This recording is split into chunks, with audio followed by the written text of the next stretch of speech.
بسم الله الرحمن الرحيم الحمد لله رب العالمين والصلاة والسلام على أشرف الأنبياء وسيد المرسلين سيدنا ومولانا محمد وعلى آله وأصحابه أجمعين أما بعد السلام عليكم ورحمة الله وبركاته. Chapitre 237 باب فضل الإحسان إلى المملوك. Chapitre la vertu de faire le bien et un bon comportement, donc faire ihsan envers un mamlouk. Mamlouk, comme on m'a expliqué hier, c'est un qui est sous possession d'un lot. Donc un mamlouk, c'est un esclave. Alors hier, nous avons eu l'occasion d'exposer l'esclavage en islam. Et chapitre aujourd'hui là, les suivent ce qui nous fait apprendre hier, quelle manière un musulman les bien comporter bien envers son esclave. L'esclavage est fini aujourd'hui. Mais quand nous pouvons lire ce hadith-là, nous pouvons apprendre beaucoup quelque chose, il y a beaucoup de leçons, il y a beaucoup de réflexions pour nous faire. Donc là, nous sommes capables de comparer avec l'esclavage qui nous connaît, les Européens, les Américains, les Occidentaux, avec les autres, comme été dans Jahiliya ou soit dans les autres places. Et ça, l'esclavage qui l'islam finit là et fait une façon qui, malgré dans ce bon forme qu'il était, il fait une façon qu'il est fini aujourd'hui. Alors, ayat Quran, Allah subhanahu wa ta'ala dit wa'budu Allah wa la tushriku bihi shay'a. Ayat dans surah An-Nisa. Et ado Allah subhanahu wa ta'ala fait son ibadat et n'a pas fait shirk avec lui, n'a pas associé rien ni personne avec lui. Ça c'est une base din. Après nous pouvons trouver que quand Allah cause son ibadat, cause iman, cause pas faire shirk, lui met ihsan après dans beaucoup d'instances nous trouvons ça. Surtout ihsan envers parents. Mais ici, dans sa ayat Coran-là, il fait étendre ihsan envers parents, après envers une série de les autres dimons encore. Et là, nous devons faire bien attention. Nous guettons ça dans dimons-là, là, nous prenons ça, nous mettons dans nos réalités. Est-ce qu'il moi, peut faire ihsan envers ça dimons qui Coran, qui Allah subhanahu wa ta'ala peut mentionner dans le Coran-là. Donc, wabil walidayni ihsana. Et faire ihsan, ihsan, comme on nous connaît, c'est pas juste faire du bien. Ça veut dire faire une bonne qualité du bien même.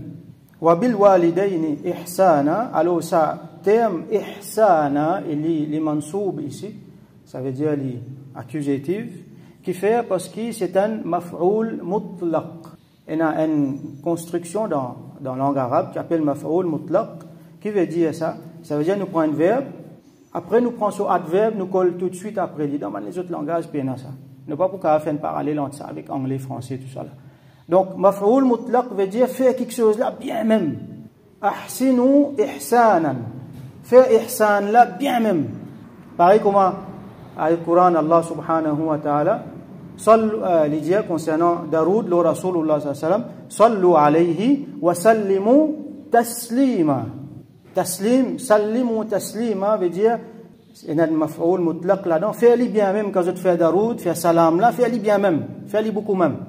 Dans qualité, dans quantité, tout. Donc ici aussi pareil.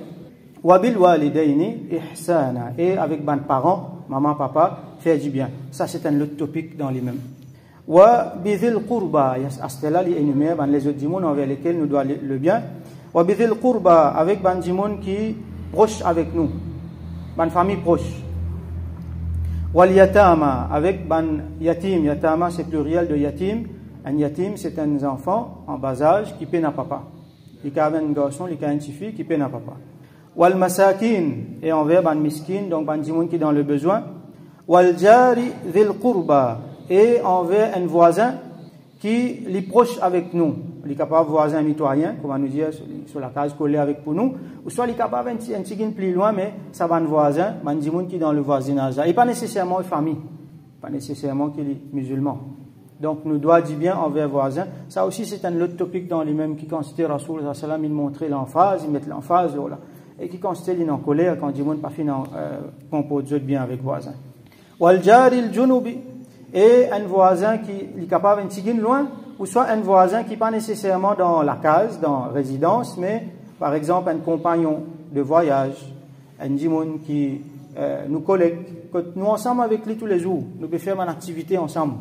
Les nous familles ou soit les pas nous familles, ça dimoun là, donc nous travaillons ensemble avec lui ou soit nous voyageons ensemble avec lui. Wasahibi bil jamb, donc il y a un voisin proche, un voisin loin. Wasahibi bil jamb, donc c'est un sahib, un compagnon. Nous mettons à côté lui souvent. Nous restons lui souvent. Donc là, nous prenons l'exemple, encore une fois, prends l'exemple d'un voyageur avec qui nous pouvons voyager, un collègue avec qui nous pouvons travailler, un business partner, ou soit un djimoun qui reste prêt avec nous. Et dans certains ulama disent même, c'est djimoun là sur madame, parce qu'il y a avec lui tout le temps. Madame là sur monsieur. Wabn Sabil, et Ibn Sabil c'est un voyageur. Et dans l'époque, nous sommes capables d'appliquer un voyageur, nous sommes capables d'appliquer un réfugié. C'est quelque chose qui a beaucoup à ce là dans le monde, et beaucoup là, dans la plupart, c'est nous, mes frères, c'est en islam, mes réfugiés. Alors, nous devons ajouter ihsan, et ban voyageurs, ban réfugiés, ban gens qui prennent en place pour rester. Et dernier, wa ma malakat aymanukum, et c'est qui je te la main droite posséder. Ma malakat aymanukum, c'est un terme qui servit pour ban esclave. Donc, c'est qui je te la main droite posséder, ça veut dire ban gens qui dans cette servitude, comment nous dire. Ayat Coran là continue, inna Allah la yuhibbu kulla mukhtalan fakhura. Et Allah subhanahu wa ta'ala, il n'est pas content n'importe qui dit qui fait mukhtal, ça veut dire qui donne libre en l'air, qui est prétentieux, qui fait l'arrogant, qui fait grand noir, fakhoura, qui est fier de lui-même. Alors, devant Savan Dimon là, pas montrer l'arrogance, devant n'importe qui s'en là d'ailleurs, mais surtout devant Savan Dimon là, n'a pas montré l'arrogance, n'a pas montré fierté. Même Ena là-dedans, Wabn Sabil, Ena Miskin, tout Savan Dimon là, nous pas montré arrogant et nous pas montré fierté envers eux, nous montrer ihsan. Alors, des hadiths dans ce chapitre-là, parmi beaucoup. Premier hadith, alors 1361, wa anil Ma'rur ibn Suwaid, rahmatullahi alayhi. Rapporté par un grand tabi'i qui s'appelle Al-Ma'rur ibn Suwaid.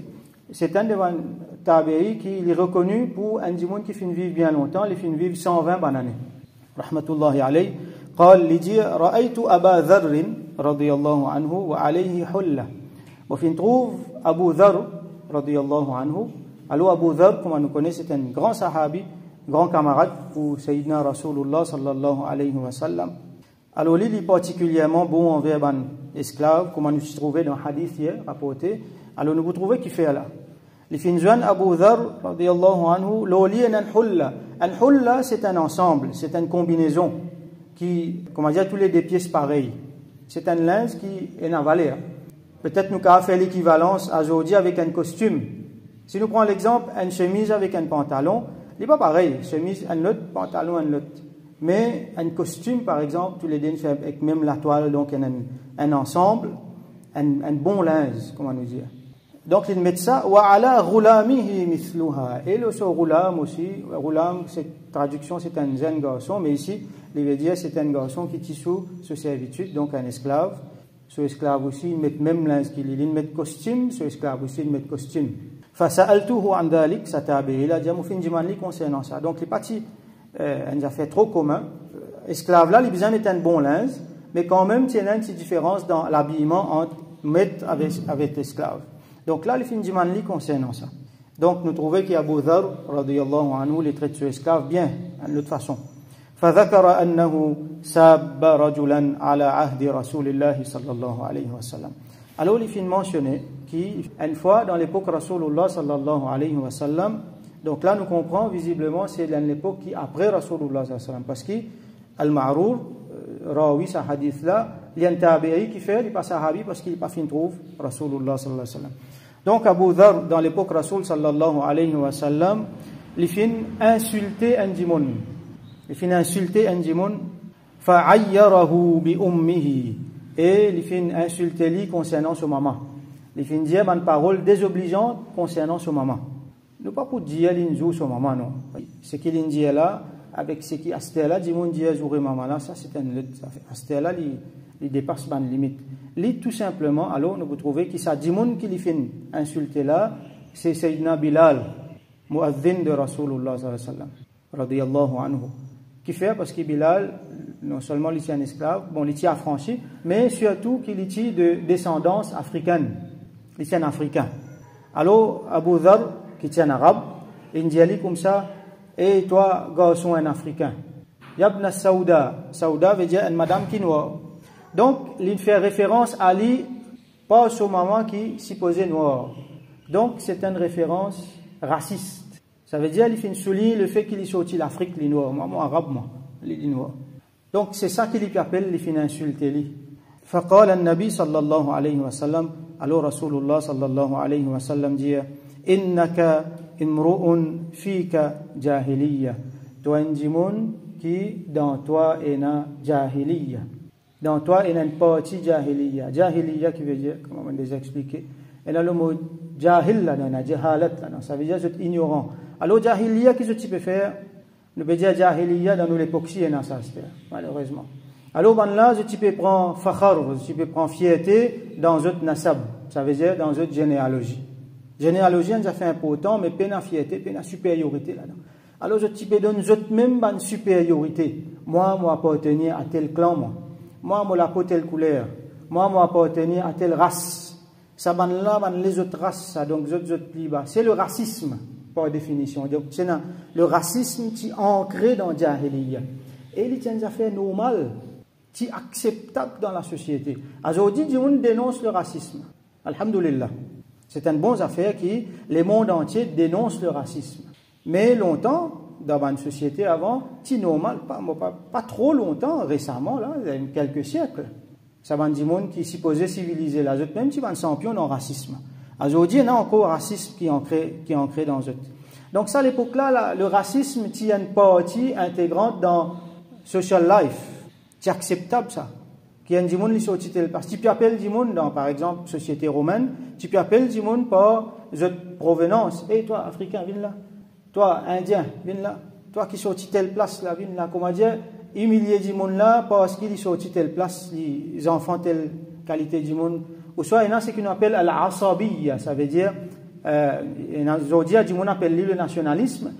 Normalement, je prends fierté à un clan à laquelle je t'appartenais, à une famille à laquelle je t'appartenais. Et Rasoul sallam dénonce tout ça là. Donc Rasoul sallam dit tu as une partie jahiliya dans toi. Donc il dénonce ça. Et ça à l'époque là, il faudrait nous mettre dans le contexte pour nous comprendre ça. Là, aujourd'hui, quand nous regardons ça, il paraît normal. Ben oui, tu viens de dire ça même, ça à l'époque là, non. Tout le monde acceptait ça, le racisme là. Rasoul sallallahu alayhi wa sallam, premier du monde dans l'histoire, dans recorded history, qui fait une diboute, qui fait une cause contre le racisme. Premier du monde qui fait faire ça. Et comme elle dit, excellent là, ça, c'est ce du monde, ça, c'est bon camarade, ça, Abu Dharr, radiyallahu anhu. Il fait une diali, tu as une partie jahiliya dans toi. Et nous rappelle, Rasoul sallallahu alayhi wa sallam, les diboute, le Arafat, tout ban du monde devant lui. Nous sommes capables de dire les mondes devant lui, parce que ce message-là fait une vie jusqu'à nous, 1400 années après, intact comme elle était. Donc, pas juste le monde, l'univers devant lui là. Toute bonne civilisation devant lui, l'histoire devant lui. Qui veut dire, un blanc, il a une supériorité, le noir, ni un noir, il a une supériorité, le blanc. Un arabe, il a une supériorité, le non-arabe, et un non-arabe, il a une supériorité, le arabe. Sa parole là, si vous dites ça, à l'époque là, là-bas, il tient une parole drôle, ça. Il tient une parole qui sortit en dehors, comment dire, ce qu'on appelle sociologie acceptable. Parce qu'il tient sa différence, ça, qui tient. Dans Jahiliya, il y a ça. Mais aujourd'hui, malheureusement, encore, il y a ça, Jahiliya. Malheureusement, nous pouvons dire parmi nous, frères et sœurs musulmans, encore, il y a sa trace Jahiliya là. Quand dit moun encore, il y a fierté, les autres couleurs là. Encore, il y a fierté, les autres provenances. Kafir et Nali, nous trouvons ça, bien sûr, avec l'exemple là, dans la guerre dans l'Ukraine. Ban là, peut outrager, qui fait? Parce que c'est nous, dit moun qui peut mort, qui peut tuer là. Et nous dit c'est ban européen, comment dire, européen supérieur. Les autres dit moun qui ont tué, pas de problème. Mais européen non. Et nous avons mentionné ça, c'est les blancs, les bleus, ça, pareil comme à nous ça. Donc, ce racisme là, il est bien vivant là. Mais c'est moi je ne peux pas exprimer sa quantité là. Alors même dans nos frères et sœurs en islam, il y a ça asabiya là. Et nous dit moun qui prend fierté, par exemple, sa famille qui y était. Et nous dit moun même qui prend fierté dans un système qui nous a dit castéiste. Il est sorti dans tel endroit dans l'Inde. Il est sorti Kach, il est sorti Surat. Alors les supérieurs qui vendent les autres. L'autre là, il est sorti Calcutta. Malheureusement, il est comme ça. Alors, ça c'est une affaire, c'est une trace de Jahiliya. Nous trouvons ça aussi dans certaines les autres cultures. Et dans le système castéiste, par exemple, qui est bien ancré dans l'Inde. Dit moun là, par naissance même, l'infini condamné. Il est intouchable par naissance. Alors ça c'est une affaire qui l'islam finit déraciné depuis bien longtemps avant de tout. Alors nous continuons le hadith. Rasoul sallallahu alayhi wa sallam dit Hum ikhwanukum wa akhawalukum. Ça ban là, donc je ban esclave, c'est je ban frère ça.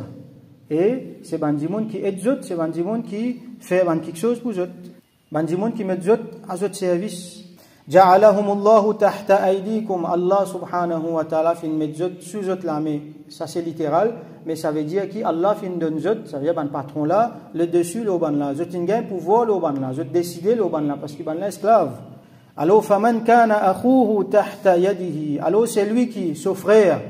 Donc ce frère en islam ou soit ce frère en humanité, li sous son contrôle, sous sa possession, fal yut'imhu mimma ya'kul, alors qu'il lui donne l'image, c'est qu'il lui-même lui mangeait, pas qu'il lui mange briani, l'autre la mange vin Apollo, non, il donne l'image, c'est qu'il lui mangeait, et surtout qu'il briani là, l'autre la même qui préparait ça. Wal yulbishu mimma yalbas, et qu'il lui donne limite linge qu'il lui mettait, même linge qu'il lui mettait, ça n'a la limite pareil. Wala tukallifuhum ma yaghlibuhum, et n'a pas mettre une qualité de travail aux autres qui pour difficile aux autres, un travail qu'ils sont pas capables, n'a pas mettre fort de difficile qu'ils sont pas capables de tenir aux autres. Ça c'est ban esclavagiste occidentaux fin bien faire ça, ils éliminent beaucoup de monde comme ça, un travail impossible. Nous connaissons l'histoire. Fa in kallaftumuhum, et si jamais on peut donner ça travailler là un travail qui est difficile, Rasul sallallahu alayhi wa sallam qui dit fa'a'inuhum, aide-zot là-dedans aussi, ça veut dire ou patron ou mettre la main dans la pâte ensemble avec lui. Si le travail là difficile, mettre la main là-dedans aussi, aide-lui là-dedans. Ça c'est recommandation Rasulullah sallallahu alayhi wa sallam. Ça va une parole là dans ça l'époque là, c'est impensable ça dans Rome là-bas, dans l'Occident. Si un dimon sur esclave, il amène des affaires, il dit merci. Il considéré comme dire il mal fait là. Dimon pour dire qu'est-ce que tu peux faire? Tu peux dire merci. Si il persiste ensemble avec ce esclave, il peut manger des affaires qui est un outrage là dans ça. Alors dans ça l'époque là, Rasul sallallahu alayhi wa sallam peut dire ça une parole là. Prochain hadith 1362. وعن أبي هريرة رضي الله عنه rapporté par Sayyidina Abu Huraira رضي الله عنه عن النبي صلى الله عليه وسلم قال, il rapporté que le prophète صلى الله عليه وسلم fin dire إذا أتى أحدكم خادمه بطعامه, quand un parmi eux son serviteur ici il met khadim, pas il met esclave, donc il applique dans nous l'époque aussi. Khadim c'est un dimoun qui peut travailler comme moi qui m'a payé. Alors fa in lam yujlishu ma'ahu, s'il n'est pas pour faire lui assis ensemble avec lui mange, même manger, falyunawilhu luqmatan aw luqmatain, au moins lui donne lui un tigin là-dedans, lui donne lui un morceau de sa manger qu'il lui amène là, ou soit lui donne lui un morceau, ou soit lui donne lui des morceaux, aw uklatan aw uklatain, ou soit lui donne lui un bouchée, ou soit des bouchées. Ukla ici il veut dire beaucoup quelque chose, donc une portion là-dedans, lui donne lui une portion là-dedans pour lui manger lui. فإنه ولي علاجه, parce qu'il est même qui fait une prépare ça. Alors il n'est pas correct, il n'est pas humain. Ou fait un dimoun prépare manger pour les amener, ou prend ou manger, ou donne aux familles, ou donne aux invités. Ça dimoun qui ne prépare, il n'a pas gagné rien là-dedans. Ça il n'est pas islamique ça. Rasul sallallahu alayhi wa sallam dit non. Alors il meilleur, il n'est pas wajib, parce qu'il y a une circonstance que peut-être dimoun là pas pour qu'assise là. Si par exemple monsieur dit mon là il y a un monsieur et une madame qui persiste là, donc vous bien respecter ça man barrière là tout ça là, donc les recommander tant que capable faire les assis ensemble manger lui aussi. Si vous pas pour capable, mais donne-lui une portion, donne-lui ce pas là-dedans. À ce là man ulama souligné, donne-lui une portion là, c'est pas dans ce qui restait, non. Beaucoup de monde fait ça aujourd'hui, manger boire tout, c'est qui restait là travailler là pour gagner ça quand fini là-bas. Non, beaucoup place malheureusement, beaucoup place qui comme ça aujourd'hui. C'est un homme ça. Travailler avec les derniers liens quand on restait, non. Quand on peut manger ou même, ou soit avant on commence à manger ou même, tiens pour lui, donne-lui. Là où manger. S'il restait ou envie de donner encore, c'est une autre affaire. Voilà l'islam. Ça c'est que l'islam recommande. Alors, ben, les autres n'ont pas prendre avec nous. Aujourd'hui, je peux déclarer un champion antiraciste, un champion de ihsan. Alors qui nous, prophètes sallallahu alayhi wa sallam, fin amène ihsan, fin amène ça, fin mettre là, fin donne ça l'humanité. Alors qui s'aban là, tu encore dans Jahiliya, tu encore ban baba. Malheureusement, aujourd'hui, musulmans, ils délaissent ça, parole là. Ça ban quelque chose là. Vous trouvez ça, principe en eau qui est là, musulmans même peut déroger à ça. Musulmans même peut faire le contraire. Envers musulmans même. Patron musulman, travailleur musulman, mais ça ban quelque chose là pas appliquer. Alors nous rejoignons ça avec ce qu'il nous apprend hier. Et là, nous pouvons comprendre ce qui plus bien l'islam sur position vis-à-vis de l'esclavage, l'islam sur position vis-à-vis Bandimoun qui peut travailler avec nous. Alors demain, Inch'Allah, nous pourrons un dernier volet dans ça, sur les esclavages-là. À ce là qui manière, Bandimoun qui peut travailler, je dois le bien à Bandimoun qui est patron, qui est maître. Donc nous faisons droit qu'Allah subhanahu wa ta'ala fait nous comprendre nous din, fait nous vivre Bandimoun plus humain, fait nous gagner l'humanité, ça, ban akhlaq, qui Rasoul sallallahu alayhi wa sallam fin amené là, qui déracine depuis nous l'esprit, nous les cœurs, depuis nous l'habitude, depuis nous ban culture, sa asabiya, sa jahiliya qui est là, sa racisme qui est là. Il y a même dans nous akhlaq qui Rasoul sallallahu alayhi wa sallam il enseigne nous qui ban sahaba finena. Wa akhiru da'wana alhamdulillahi rabbil alamin wa sallallahu ala sayyidina Muhammad wa ala alihi wa ashabihi wa barik wa sallam.